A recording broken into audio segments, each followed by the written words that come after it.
This is my headquarters. This is where I trade and manage my portfolio. Since I added futures, I have access to the oil markets and gold markets. Okay, I'm plugged into equities, trade confirmed. And I have global access 24/7, meaning I can do what I need to do. Then I can focus on what I want to do. Visit your online broker today to learn more.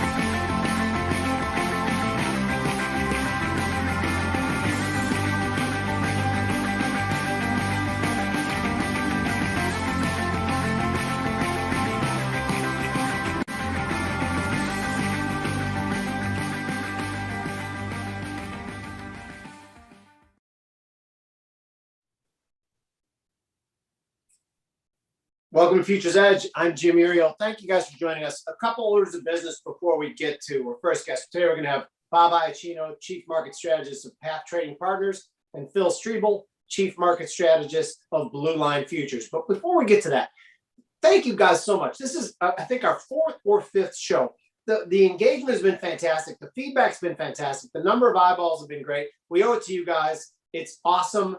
I know there's other things you guys can be doing on a Friday afternoon, but none of them would be as fun as this, as being with us talking futures. And again, you can do all those fun things in about a half hour. On Futures Edge, what we try to do is demystify futures for you a little bit. Everybody thinks of futures as being so risky because of the amount of leverage they employ, and that is completely true. But if you know what you're doing and you know how to mitigate risk, you can use them to your advantage. We like to take a big macro view and then kind of whittle it down to a micro technical view and then come up with a trade example, not recommendations. They're examples because we don't know how deep your pockets are, how much your risk tolerance is. That's why we give you examples of how to use these things. Our first guest, like I said before, Bob Iacchino, an old friend, Chief Market Strategist at Path Partners. Bobby, though, the first question is going to be a softball. So were you from a family that called red sauce gravy or sauce? We called it sugo, Jimmy. Did you really? Yeah. What part of Italy is that from? Well, it's Southern Italian. It's the Italian word for sauce. And that's funny. Gravy is actually an Italian-American word. Similar to chicken Vesuvio. Chicken Vesuvio is a Chicago Italian recipe. It's not from Italy. So from that perspective, it's funny because sugo translates into sauce. Gravy is an American word, which means brown gravy. So Italians, when they were trying to explain to people what sauce was, they'd go, you know, the stuff on top, the gravy. They were just translating. Perfect. So sugo actually means sauce in Italian. In my house, we spoke Italian before English. So what, you guys can't tune into any other show and get that sort of value added. I can guarantee you that. So Bobby, let's start with kind of the macro themes that are pushing the market around now. Has anything changed in the last couple of weeks? Or is it still a lot about dollar hedges, a lot about excessive spending, zero rates? What's it about? Well, yeah, I think it's all the above. And I think there's actually been much more evidence of inflation again with the PCE that we got today, which is the highest level since, I think it was 1972. Highest level in 30 years on the PCE, which is a favorite of the Fed, according to previous Fed chairman and Fed speakers. I don't know if it's a favorite of this Fed, but apparently these things are still transitory despite what's going on in the commodity markets. You're damn right they're transitory. And if you say, and how dare you suggest they might not be transitory? These people are telling us they're transitory. We must believe our leaders. That's a joke. I don't believe they're transitory, nor do I believe that anyone can pinpoint that. You agree, right? Yeah, I don't believe they're transitory either. I think it's difficult to call something transitory when you don't know if the cause and effect is transitory. And by that, I mean the cause. If we're going to continue to have stimulus because jobs numbers are still low, or we'll find out on Friday next week, if we have two payroll numbers in a row that miss badly, analyst estimates, I think I saw about 700K for this coming Friday, then it's still likely to be because those extended benefits are still in place, save for the 21 states with Republican governors that have either cut them off already or are starting to cut them off. That's going to be another little piece of evidence. But if we still get this excess money in the system directly to the consumer, it's a headache. That's the part that I don't know if it's still trans. Have you seen the Baltic Freight Index? Oh, yeah. Yeah, look at it all. That's something Phil knows more about than I do in terms of actual commodity shipments. But that thing is up 50% since Biden took office. I'm not actually demarcating that as his fault. It's just a mark in time, and it's up 50% since then. Those things, they don't just turn around and go down 50%. Right. No, I always, in my mind, I break it up. Inflation is caused by four things: supply disruptions, which I know the Fed is hoping to God is a huge part of this. We have volatile demand spikes, which we've seen post COVID, post pandemic, whatever, the reopening trade. Dollar hedges, which we're clearly seeing in a lot of things. We'll get to that in the show with Bitcoin, and then some sort of wage-based inflation, which we're not seeing that yet. So we're seeing dollar hedges and demand spikes, right? Yes, and I want to touch on that wage-based inflation before we get to actual trading, which is what the show's about. The wage part of it is a little worrisome to me because you've seen minimum wages go up from some of the big guys to combat the stimulus. They don't say it's to combat the stimulus, but to me it is. Bank of America raising their minimum wage, McDonald's raising their minimum wage, Costco did it years ago, Walmart's doing it. There's others. Amazon did it a while back. This is to combat stimulus and bonuses that they need to give. You've probably experienced that in Brandt's Restaurant and Bar in Palatine. You've probably experienced it there, where you have to actually pay people more than they're probably worth to your business to get them in. That's an artificial minimum wage hike that hurts small businesses, does not hurt the big guys as much. Subsequently, that's why you're seeing massive corporations raise their minimum wage and companies like Brandt's trying to figure it out a different way. Right. And the restaurant business have to pass on their cost to customers. We're seeing that all over. Let's break it down to crude. We talked about supply disruptions. We talked about demand spikes. Crude, and by the way, the CME on June 11th, Sunday night. No, it's July 11th. Sunday night is launching their long-awaited micro crude contract. It's going to be 1/10 the size of the regular contract. I think this contract's a big deal. The 1,000-barrel contract, which is the main one that's settled with delivery, I think was difficult for smaller traders. I think the micro contract's a big deal. Bobby, you would agree with that too? Yeah, I'm out of my mind excited about this product. I've been excited almost every time there's been a micro. Some haven't really done that much for my trading, like the micro E-mini. I knew it was going to be a big contract, didn't do much for me. The crude oil, for me personally, the crude oil one is huge. And today's trade actually illustrates why the crude oil one is big. So do you mind if I go right into it? No, go into the trade, and then we'll talk about post after what the reasoning is. Okay, so if you can put up crude oil chart 1, what you're going to see on the screen now is part of the characteristics of crude oil, okay? Characteristics of crude oil are they trend until they don't. And that's because it's a supply and demand market. When supply and demand have an imbalance, okay, you see a trend. When they're in balance, you see choppiness and basically what I call consolidation, sideways markets. So what you're seeing on the screen right now is you're seeing just an uptrend prior to the consolidation we've just been through. Now I've circled what the moving averages on the charts are. The sort of mustard colored moving average is the 8 exponential. The purplish one, magenta, whatever the hell you want to call it. I don't know what the fuck color that is. I'm not calling it magenta. I'll tell you that much. All right, fine. So it's a 21 exponential, and we at Path call that a rotation zone. So it's not something we don't play crosses on this. Moving average crosses are a fool's game.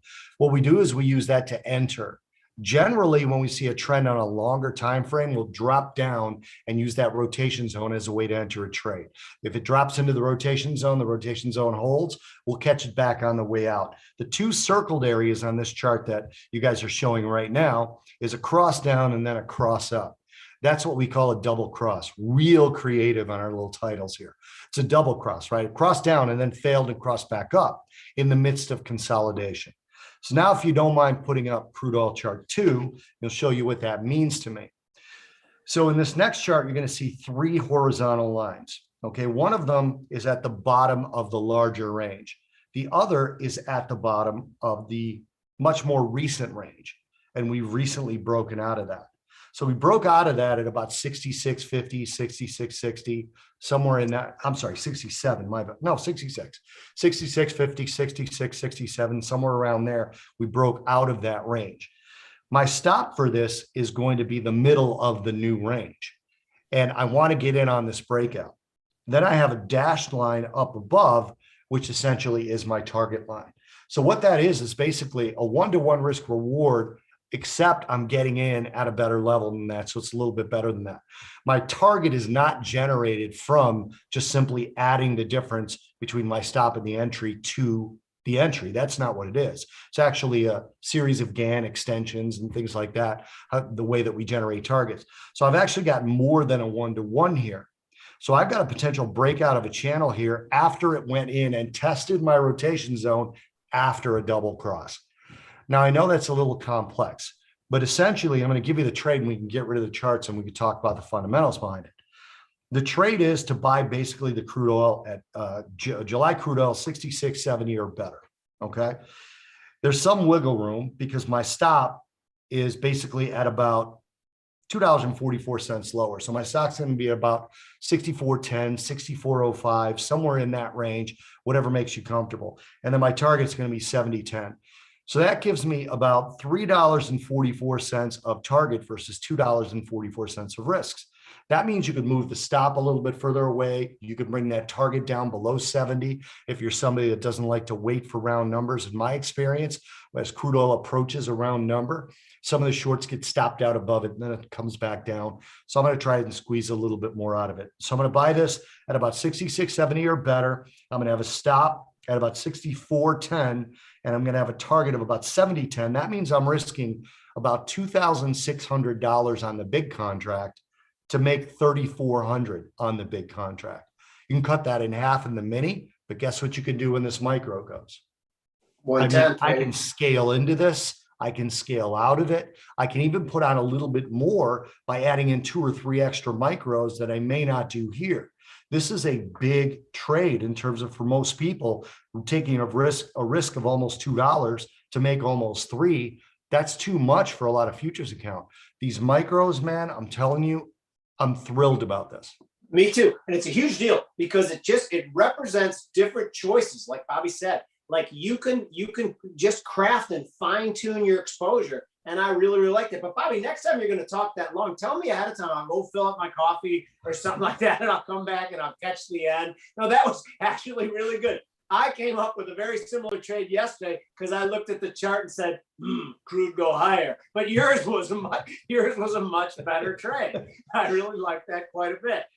Okay, we got about 2 more minutes before we have to let you go so Phil can come on. The 10-year, oh no, we were going to talk about fundamentals. What's the supply and demand issue for? Yeah, you can do the 10-year with Phil. I like to talk about metals a lot, but Phil's way better at metals than me. So I'm glad I'm not giving you a metals trade before he comes on. The fundamentals behind this is we've got an OPEC meeting and analysts expect OPEC to do nothing. That doesn't mean that OPEC will. OPEC is likely to surprise, but they also know that given rig counts, even though rig counts are more than double where they were at the pandemic low, they're nowhere near the 2014 highs of 888 rigs, nowhere near the 2014 high of over 1,600 rigs. There's no supply shock coming from the US.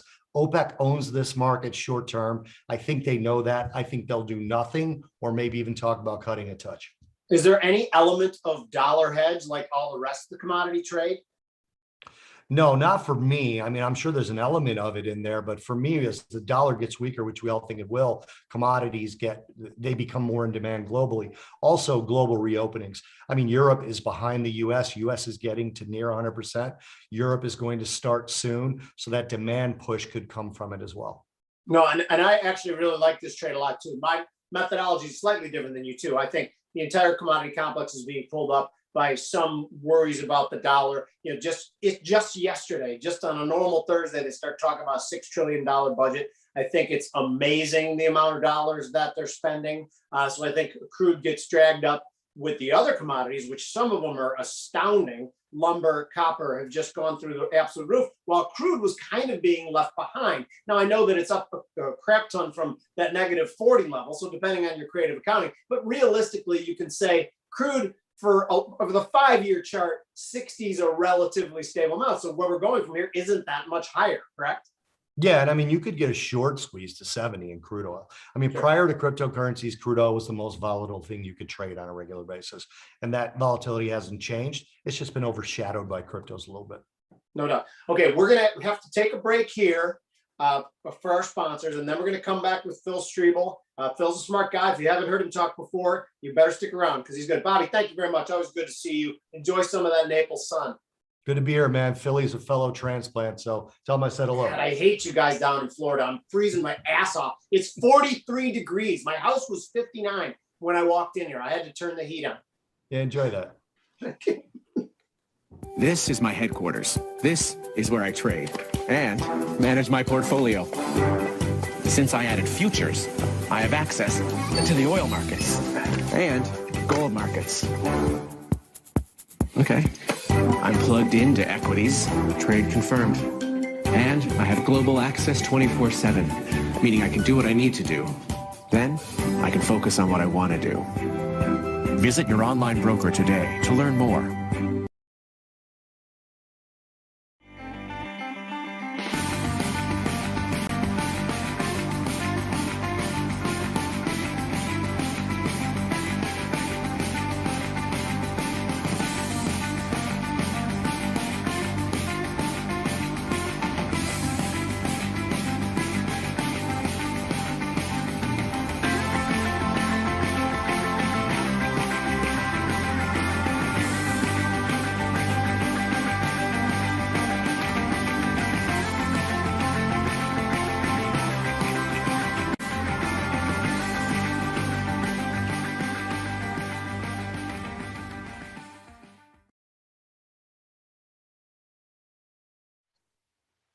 Welcome back to Futures Edge. Thanks for tuning in, you guys, and thanks for staying with us. The fact that this show's on a Friday afternoon, I wonder if the sponsors will be mad. I'll talk to them if I have like a nice vodka and tonic sitting next to me because it's basically happy hour.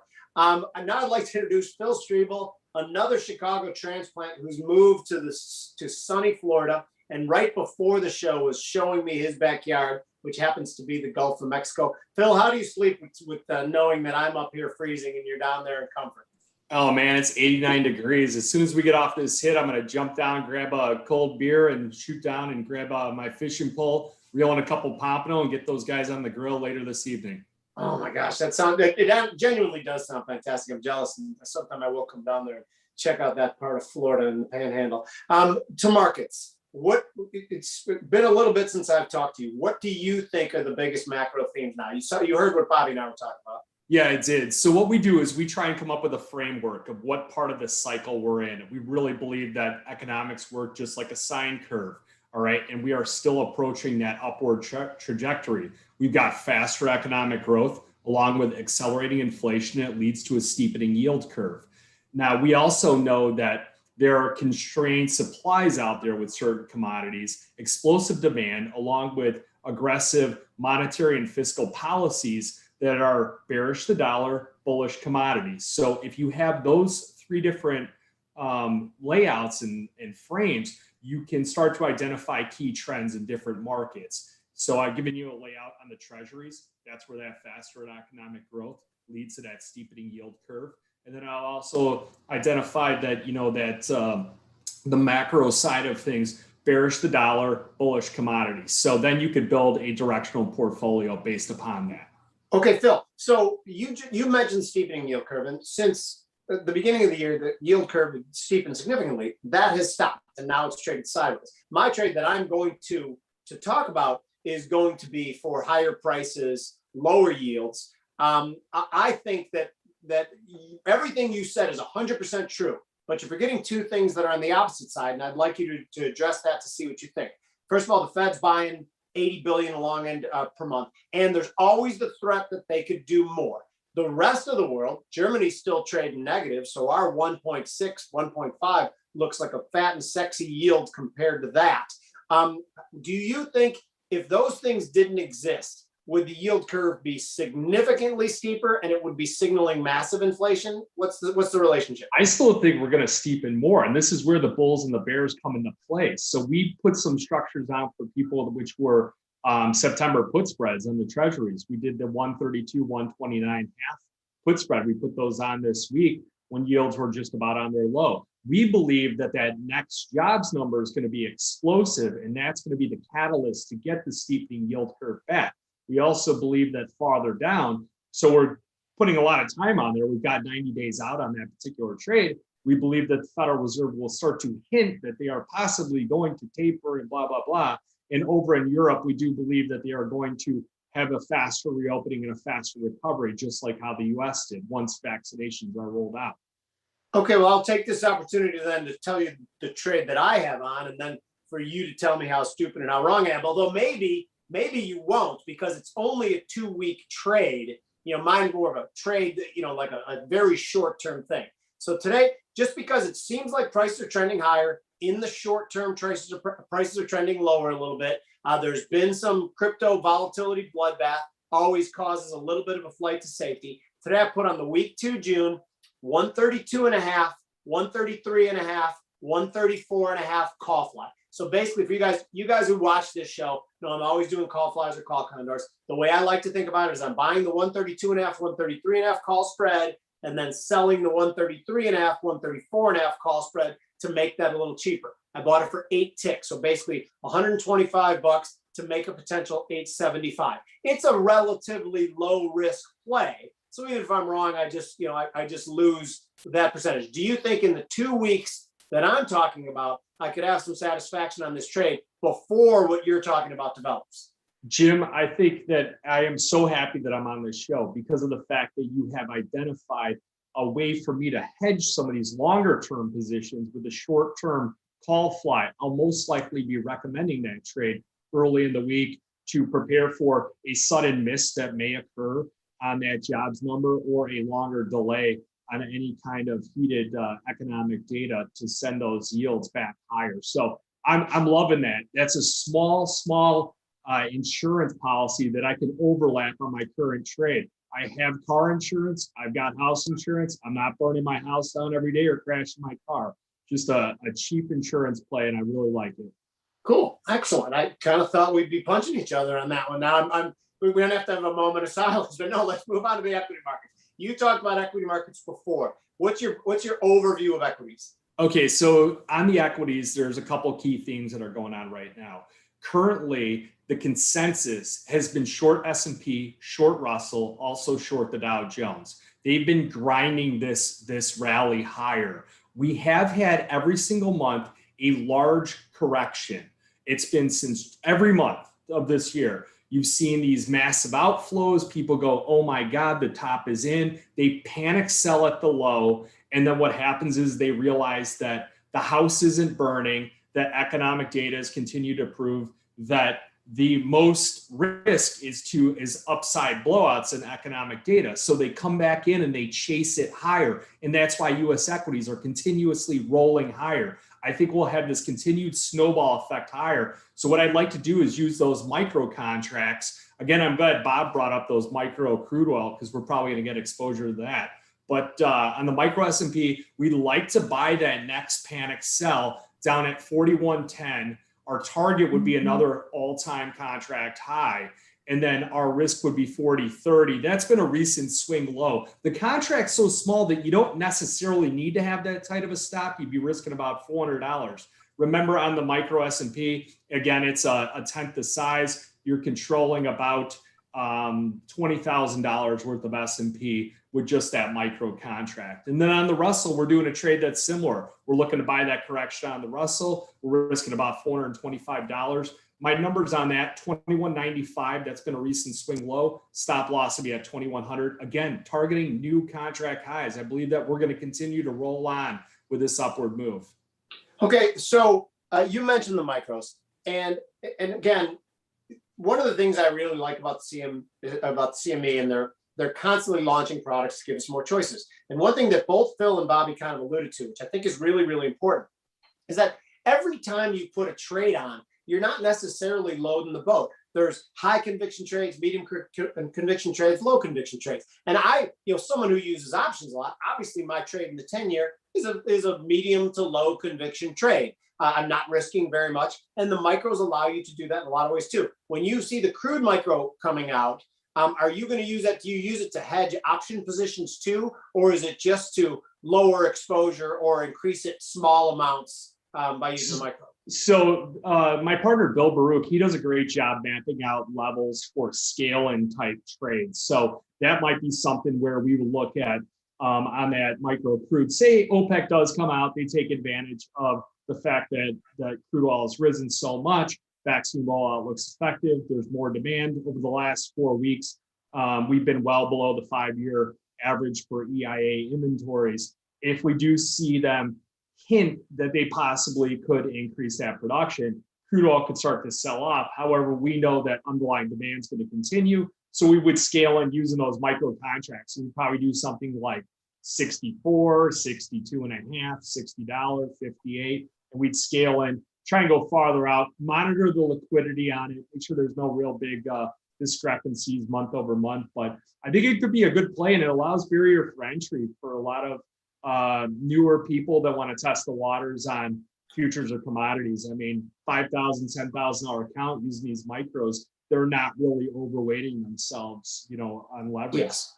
And I've been involved with the CME, a member of the CME for at least 30 years, probably more than that. And I love their suite of products. I do think we've been begging them for a long time for the micro Bitcoin. When they launched the Bitcoin contract and it was 5 Bitcoin, I called people that are saying that's just too big for the retail trader, and clearly it was. Now the micro Bitcoin contract, I don't know if you've traded it yet, because I want to talk about, there's 2 more things I want to hit, and we got about 5 minutes left. I want to talk about cryptocurrencies, and then I want to talk about how you're going to prepare the pompano. And I think both of those things are very important. But the micro Bitcoin contract is trading over 30,000 a day now. It's traded over 500,000 contracts in just the several weeks that it's been open. Can you give me what your overview is on crypto, or are you not interested in crypto?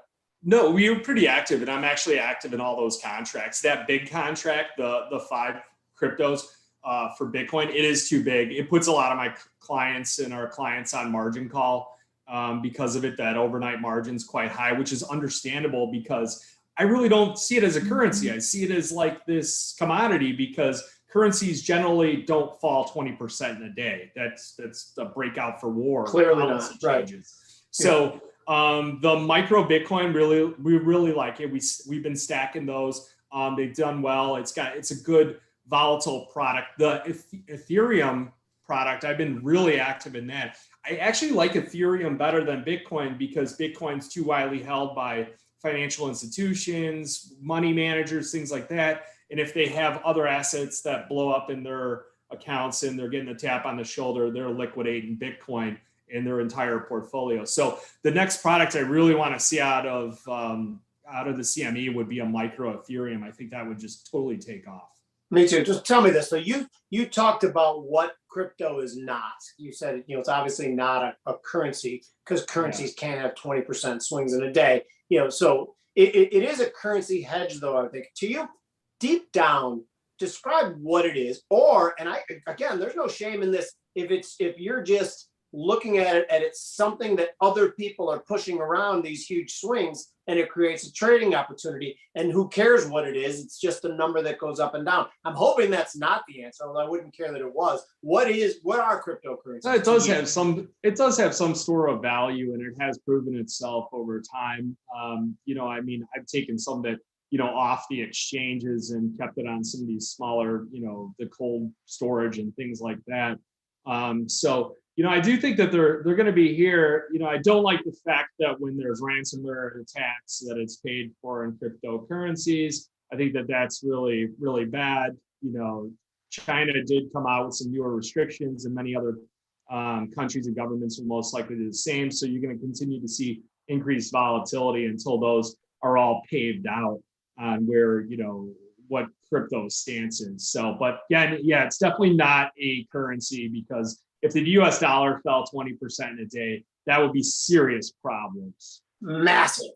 Okay, so the fact that cryptos are trading at the premiums they were, in my mind, I was thinking there's something slightly anti-government, slightly nefarious is the wrong word, but when I hear our government start talking about outlawing certain things about cryptocurrencies, yada, yada, I think it's about damn time. How could the government ever let it get to a level where it threatens to cut in on transactions that's going to be outside of their purview? Why did they let it get to this? Do you agree with me that it's something that's somewhat anti-government? Oh, it's definitely something anti-government. The government could have done something about it. All they needed to do was do all these the PPE loans, all these small stimulus checks and things. They could have done a crypto government currency. The problem is that there's a restriction on how much they're allowed to know about. There's privacy issues that would need to be addressed, just like with your data on things like Facebook and things like that, how they're used. So that's where the problem would have. When I get the money paid in a digital form, how am I actually utilizing it? And can they see those transactions? That would be the problem with the privacy. So I like the crypto. I think everyone should have some exposure to it, but I think it's no more than 4% of your portfolio. Right. Yeah. And full disclosure, and I've said this a million times, I own cryptocurrencies. I don't trade them.